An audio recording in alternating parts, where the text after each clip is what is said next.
Hello and welcome to a very special episode of Left, Right and Centre. I'm Vishnu Shom.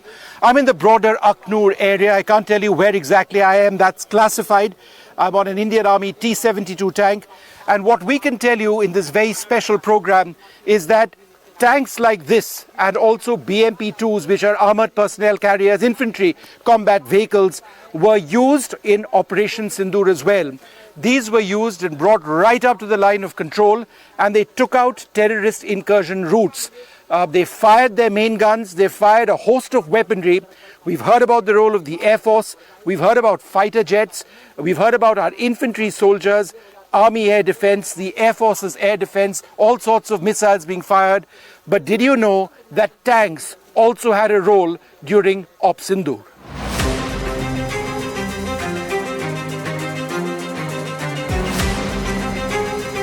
Op Sindoor, of course, is not over at all, but when we were at the peak of Op Sindoor, what we've now learned is that mechanized infantry units of the Indian Army, armoured units of the Indian Army were also deployed right up to the line of control and taking out terrorist incursion or potential terrorist incursion routes. Joining us now, a colonel of the army who was involved in these operations. We can't name him right now, and that gives you an idea of how tense things still are. But thank you very much for speaking to us. It was interesting to learn about the use of BMPs and tanks as well. What was their role in Op Sindoor so far? So far, see, if I say they were used in a sub-conventional manner. If I may say, they were used for precision targeting and a calibrated response so that it doesn't happen that the caliber escalation is there. So that's why the targets were identified, which were within range and which had to be hit with precision. So if you can roll down, you can see a 30 millimeter gun. It is very precise and it can fire various types of ammunition, which can have a devastating effect on the enemy. And thereafter, we have got a missile also, which can hit till around 4,000 meters. So that is why only small portion, if I may say, only a fraction of these equipment were used against the ceasefire violation which the enemy had brought on us. And I think that's important because you were ready to go in, and if the order came, you were fully deployed, you would have moved, right? Yes, if like earlier also I said that these equipment, the right in front of us, and the equipment, it is an instrument of decision, if I may literally say that. So therefore, the preparation level, it has to be 24/7, 365 days. It can't happen that suddenly one fine day we get a pan. No, it is not like that. We were always ready. The only option were the word to go and the target which we have to execute. So thereafter, when the incident happened on 22nd of May, and thereafter Op Sindoor started rolling down, and thereafter we were given the precise target, and we were told that it has to be done at any cost, and which I'm proud to say that today my unit executed it to the perfection. Can you tell us what that mission was? It was. What did you hit? See, it was the enemy posts which were facilitating the infiltration. We also know that which are the posts which are used as a base for facilitating the infiltration by terrorists. So therefore, it was a informed call which was taken with respect to the targets, and those targets were hit across the line of control. Yeah. Bringing up the morale of your soldiers, not that their morale is down, but keeping them informed at a time like this, telling them that everything that they've trained for, it's now the real thing. What was that experience for you as a colonel, somebody leading men in your unit, and how did the men respond? The men and women. We've got women doctors over here, for example. See, if I may, I won't be lying that a certain sense of that a little hitch is there, that we are humans. Yeah. But the only thing which got us back into our foray was the amount of preparation which we had done, the amount of equipment and the amount of new generation equipment which we have.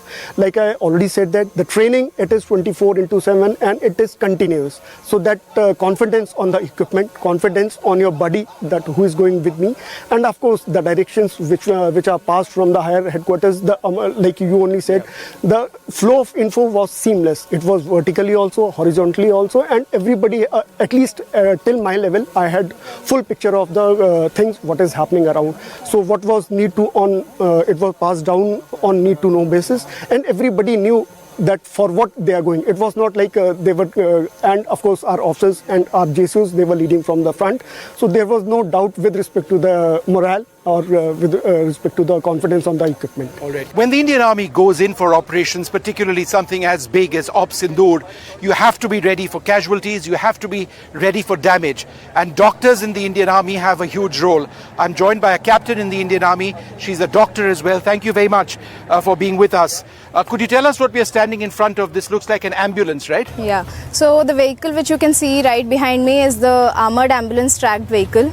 So this is an ambulance on a fully tracked combat vehicle.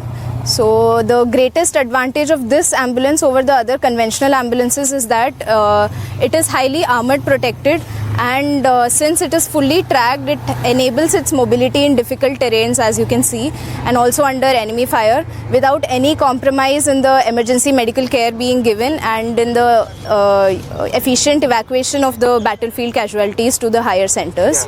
And the facilities in these ambulances include all the life-saving equipments and the resuscitative equipments which are necessary, and the carrying capacity is also pretty good with 4 lying patients and around 8 sitting patients. Sure. In the end, I would just like to say that depending upon the operational tasks, we are always ready to move to save every life of the soldier and not leave any man behind. Captain, could you tell us about your training when it comes to scenarios like this, where you'd be dealing with shrapnel injuries, bullet wounds, mine injuries, etc., etc. This needs, instant assistance, and that golden hour, they say, is critical. What is the golden hour in layman's terms? So that is what actually makes us different from the normal civil doctors. We are basically trained in the tactical combat casualty care, which includes handling casualties, which is not like the regular casualties in the civil area. So as you rightly mentioned about the various kinds of injuries, we are basically taught to manage these injuries and about hemorrhage control, and also how to evacuate the patients to higher centers, timely evacuation, and thereon. But doctor, I must ask you one question. In as much as your job is to save lives and to protect our soldiers, you operate a gun if it's necessary, right? You carry one with you at all stages. Yes. As you go in with these formations, right? Yes. Again, that is one more difference which makes us stand apart from the civil doctors, is that if need be, we'd be ready to fire. Yeah. And Captain, one final question. Why did you want to be a doctor in the armed forces as opposed to, let's say, being a civilian doctor? Did you always want to be in uniform? Yeah, uniform is one of the major factors, and apart from that, army and armed forces just gives you a hell lot of experiences, and it teaches you a lot in your life, and that's why I'm over here. Was it tense, stressful over the last few? Did you catch any sleep? Yeah, it was difficult, but then I was ready for this and I signed up for this, so I had to be there.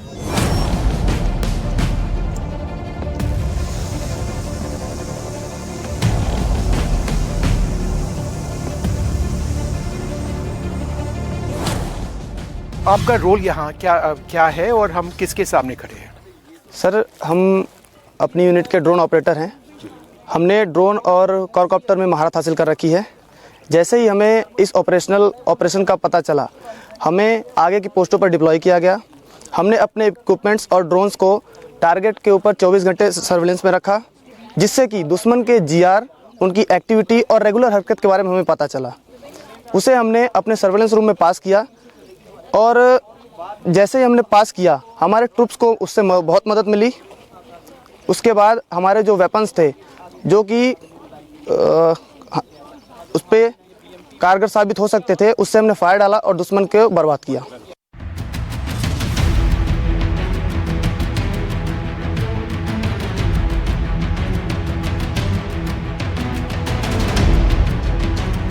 The role of air defense in the Indian Army was absolutely critical at a time when hundreds of drones came into India, all the way from Siachen to the Gujarat area. Hundreds of these drones on consecutive days were intercepted, some of them returned, but the role of the Indian Army in this has been absolutely critical. We are very much in a forward location in Jammu and Kashmir in the Akhnur area, and we are joined by a Colonel of Army Air Defence. Thank you, sir, very much for being with us. I'm not allowed to name you, and we won't, because there are concerns. But broadly speaking, guns like this, the L-70, had a huge role in taking out drones which came in. Could you tell us what you saw above this site on those 2 days or 3 days? So actually, see, we are air defense warriors. We are always ready and prepared for any kind of misadventure by the enemy. So during Operation Sindoor, we were already ready, that we were expecting something to happen. There were many failed attempts made by the enemy. Lot of drone swarm attacks which they were attempting, which they failed miserably. There were plethora of drones which were seen in these skies here only. Waves after waves they were coming in. We were able to get them down all the way. They were all neutralized, effectively engaged by these guns, and they failed miserably in their operation. There was no loss of any kind of equipment or damage to equipment or persons. Yeah, and this is an L-70 gun. Correct. It's been with the Indian Army. Let's walk a little bit towards it. It's been with the Indian Army for a long period of time, but it's been upgraded as well. Yeah. So as I understand it, you're able to see targets out at night. Crews like this would be on hair trigger alert, right? Correct. Yeah. Could you tell us about what it was like on that particular night or any of those nights when you realized that there was incoming drones or missiles or whatever? So as I told you, there were waves of drones coming in, and these guns which you see are very effective. These are very accurate. They have a very high rate of fire, and these guns can track in day as well as in night. Right. And the radars which operate these are also very effective. So we could see the drones, we could track them, and we could have them very effectively with these guns. Yeah. These guns have actually proved themselves their mettle from 7th War. Yeah. So these guns are very effective. And it's not just drones. There would have been missiles which would have also come. They were certainly flying over this area. And so when it comes to air defense, it's holistic. Yes. You look at the entire range of threats, right? Yeah. So basically what happens is our Army Air Defense, we have a very high level of integration with the Air Force. So with the new system coming in, something like Akash Tir. Yes, that was about So to ask. Akash Tir is something, it's a state-of-art equipment. It's very modern, very potent. So what we do is we get a radar feed of all these radars in Akash Tir, and it is integrated. And the operator at the weapon end, he gets to see all the aerial threats which are roaming around. So he can effectively engage them. The target detection, integration, prioritization, as well as the weapon allotment is then automatically there. Right. So it has been very potent and very effective. So we could engage all the drones, aerial targets, we could fire them and we could have engaged. Yeah. And you've got many systems. This is one gun, but it's sort of guided potentially by radars. You're talking about Akash Tir, which is a node, right? Correct. Brings together all of your army sensors. It feeds into the larger IACCS, which is an Air Force controlled or multi-service controlled sort of system. Tell us a little bit about the training which goes into all of this. I understand the role of these gunners, but beyond that, to coordinate everything must be a huge effort. Firstly, regarding Akash Tir, you said, see, these are nodes, yes, and these nodes are at troop level. It's not that it's a very high level. In a unit, in a troop level, it is there. So at weapon end, we are getting that kind of information, which our operator is getting. And from that operator, we are getting to the radars. And we can track them and down them. This integration is also these, what you're talking about, the training of these men. You know, we get them trained all year long. This operation, though it is good, our morale was high then also, during operation also, and now also, because of our training. The men are trained very hard. We are always on the training. In fact, I should say we are also training with Air Force, with their ICCS nodes. We're training with them also. So this, because of this training only, I would say that we were able to, you can see the results. Yeah. And a final question to you. You would have known, and the men that you command would have known, that the drones which were coming in, some would have been armed. Some may have had the ability of firing missiles themselves. On occasion, if you didn't shoot it down, you could have been hit yourself. Correct. Could you tell us that the tension, the pressures, knowing that it was very much a life and death situation? Yeah, but that's what we are trained for. Yeah, that's what we are there for. We are actually born to punish the enemy. If they can only, what they can do is they can just start fly over from their airports, from their airfields. We'll get them down, that's for sure. So we are there for this. Yes, anxiety was there, but we all were charged up, prepared, because that's our job. We are prepared for that, we are motivated, and we are trained for that. That confidence comes from the training which we've got. Wonderful speaking to you, Colonel. Thank you so much. Very much for speaking to us. Thank you very much indeed. Well, there you have it. A look at the role of a commander, somebody, a colonel, who commands a particular unit of Army Air Defense. It's very much teamwork which combines the role of men like those behind me, along with the guns that they operate and the sensors which guide them. It was this which enabled India to gain a huge critical edge during Operation Sindoor. Remember, Operation Sindoor is not over. These units can be reactivated at a moment whenever they are required and whenever threats are detected in the skies.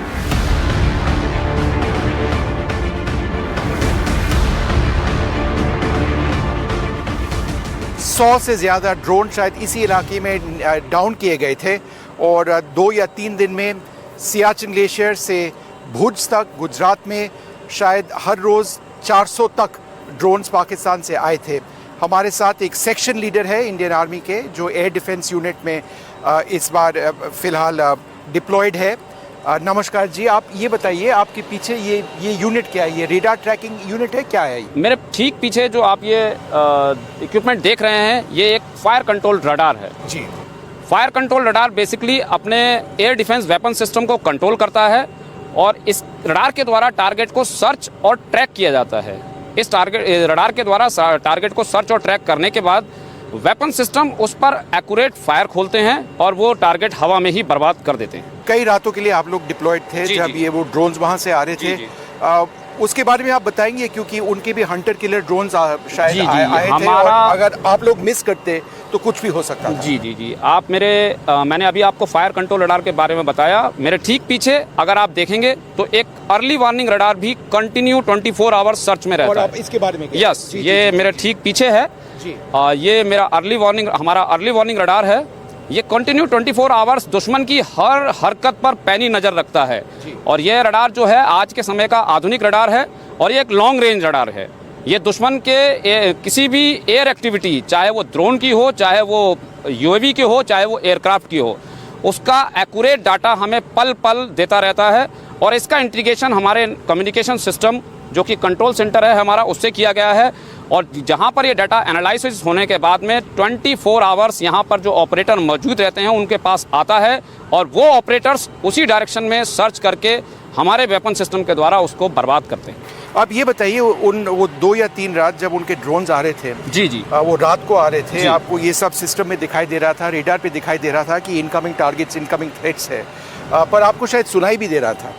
आप वो माहौल बताएंगे, मतलब हो क्या रहा था यहाँ जब आपने एंगेज किया? यहाँ पर माहौल में हमें सिर्फ 2 ही ऑर्डर से कि टारगेट कमिंग और उस टारगेट कमिंग में हमारा जो जितने भी ऑपरेटर्स थे उनका मेन काम था उनको इंगेज करके उनका डाटा जो है वेपन सिस्टम पर पहुंचाना और उन पर फायर खोलना। और जब आप लोगों ने कई ड्रोन्स को शूट डाउन किया जी आपके यूनिट में कैसे मतलब हौसला बढ़ा? हमारे पूरी यूनिट का मनोबल हमारी ट्रेनिंग से ही बनता है और ट्रेनिंग हमारी इतना उम्दा क्लास की थी कि हमें उन ड्रोन्स कम संख्या में आए चाहे ज़्यादा संख्या में आए, हमें कोई फ़र्क नहीं, हम आने पर भी उन्हें आगे भी बर्बाद करते रहेंगे। और आप ये सब जो कर रहे थे ये ट्रेनिंग के लिए हो सकता है और आप पूरा साल ट्रेनिंग पे लगे रहते हैं और ट्रेनिंग और टीम वर्क एंड ट्रेनिंग दोनों। तो इन दोनों मतलब अहम रोल्स के बारे में बताइए क्योंकि अगर आप ट्रेन नहीं करते, टेक्नोलॉजी पे एक एक्सपर्टीज नहीं होता, फिर मुश्किल हो जाता। जी इसमें एक हमारी सेना में कहावत है कि पीस टाइम में बहाया गया पसीना आपका युद्ध के समय में खून बचाता है। तो इसका एक सफल उदाहरण हमने इस ऑपरेशन सिंदूर के दौरान में देखा कि जो ट्रेनिंग हमने पीस टाइम में की थी, ऑन ग्राउंड जो संघर्ष हुआ हमारा दुश्मनों से, उसके दौरान हमने उस ट्रेनिंग का जो फल था वो प्राप्त किया।